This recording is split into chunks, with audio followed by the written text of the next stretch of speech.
بالکل ہلکا پھلکا. دیکھیں میلاد کی محفل میں نے بتایا، میلاد کی محفل اس کی بھی کوئی اصل نہیں ہے کہ مطلب صحابہ کرام رضی اللہ تعالیٰ عنہم اجمعین اس عنوان سے بیٹھے ہوں کہ جلسہ ہوا ہو، اور یا تو جو ہے نا جس کے اندر صحابہ کرام نے بیٹھ کر باقاعدہ یہ عنوان لگایا ہو کہ بھئی ہم اللہ کے رسول کی مدح و ثنا ادھر بیان کریں گے.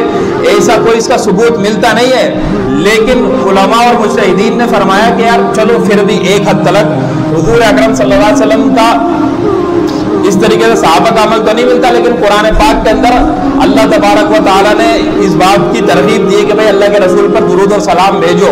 تو لہٰذا اس حد تک تو علماء نے کہا کہ صحیح ہے. وغیرہ حضرت گنگوہی رحمۃ اللہ علیہ کا ایک واقعہ جو ارواح ثلاثہ کے اندر لکھا ہے کہ ان کے شیخ پیر اور مرشد جو تھے حضرت حاجی امداد اللہ مہاجر مکی رحمۃ اللہ علیہ مدینے کے اندر موجود تھے. حاجی صاحب جو ہے وہ میلاد کی محفل لگایا کرتے تھے کیونکہ وہ پیر آدمی تھے، وہ کیا تھے خانقاہی آدمی تھے. خانقاہی لوگ روایات کے اوپر اتنا نہیں چلتے، مطلب ان کے پاس دلائل اتنے نہیں ہوتے، وہ جو ہے وہ جو بزرگوں کی ایک روایت چلتی آتی اس پر چلتے.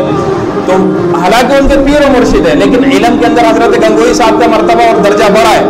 تو مدینے کے اندر کہیں میلاد کی محفل تھی تو انہوں نے کہا کہ چلو گنگوہی آپ میرے ساتھ چلو میلاد کی محفل میں. تو حضرت نے فرمایا کہ بالکل نہیں. اپنے پیر سے کہا، اپنے مرشد سے کہا کہ بالکل نہیں. کہا کہ حضرت آپ یہ کرتے ہو تو کرتے ہو، لیکن اس چیز میں آپ کا تابع دار نہیں ہوں، میں اس کو بدعت سمجھ لوں. کیا کہا اپنے پیر و مرشد سے؟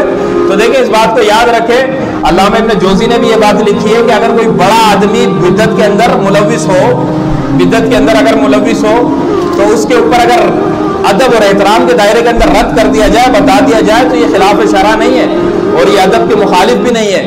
کہ اگر دیکھیں نا اکثر یہ بات کہی جاتی ہے کہ یار فلاں بڑا آدمی ہے لیکن بدعت کے اندر ہے تو کیا وہ ہم سے بڑا ہے، تو لہٰذا وہ اس کو ٹوکو نہیں، اس کو بولو نہیں، ادب اور احترام کے دائرے میں بھی نہ بولو. تو ابن جوزی فرماتے ہیں کہ اس طریقے سے جو پیر لوگ ہوتے ہیں، میں صحیح پیروں کا رد نہیں کر رہا ہوں لیکن یہ بتا رہا ہوں کہ اکثر پیر لوگ ہوتے ہیں وہ بدعتوں کے اندر لگ کر یہ کہتے ہیں کہ یار مرید کو یہ حق نہیں ہے کہ وہ پیر صاحب سے سوال کرے. بالکل بھی حق نہیں ہے پیر صاحب سے سوال کرنا. تو ابن جوزی رحمۃ اللہ علیہ اپنی کتاب کے اندر یہ بات لکھتے ہیں کہ دیکھو حضور اکرم صلی اللہ علیہ وسلم سے بڑا کوئی پیر و مرشد تھا نہیں تھا، صحابہ سے بڑا کوئی مرید تھا. کہا کہ اگر صحابہ کو کوئی عمل ایسا نظر آتا تھا نا کہ جس کو مطلب اللہ کے رسول نے منع کیا پھر خود کر رہا ہوں، تو صحابہ پوچھ لیا کرتے تھے. جیسے اللہ کے رسول نے 100 میں وصال رکھے، یعنی وہ روزے کی جو مستقل رکھے جس کے اندر کوئی سحری اور کوئی افطاری نہیں، اور صحابہ سے منع کیا کہ تم مت رکھا کرو. تو فرمایا ایک دن صحابہ نے پوچھ لیا کہ یا رسول اللہ آپ ہمیں تو منع کرتے ہیں خود رکھتے ہیں. کیا فرمایا یا رسول اللہ آپ ہمیں منع کرتے ہیں خود رکھتے ہیں.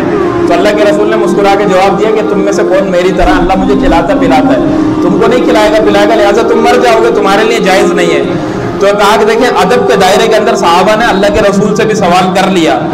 تو پھر آج کل کے پیر کس کھیت کی مولی ہیں کہ اگر ان سے سوال کرے گا مرید تو پھر وہ کفر کے دائرے میں چلا جائے گا. تو کہا کہ ایسا بالکل بھی نہیں ہے. تو لہٰذا یہ اس قسم کی طریقوں کے اوپر چل کر اللہ تبارک و تعالیٰ کی ناراضگی لینا، صحابہ کرام اور تمام بزرگان دین اور حضور اکرم صلی اللہ علیہ وسلم کے طریقے سے ہٹنا، یہ کوئی عقل مندی کا سودا نہیں ہے.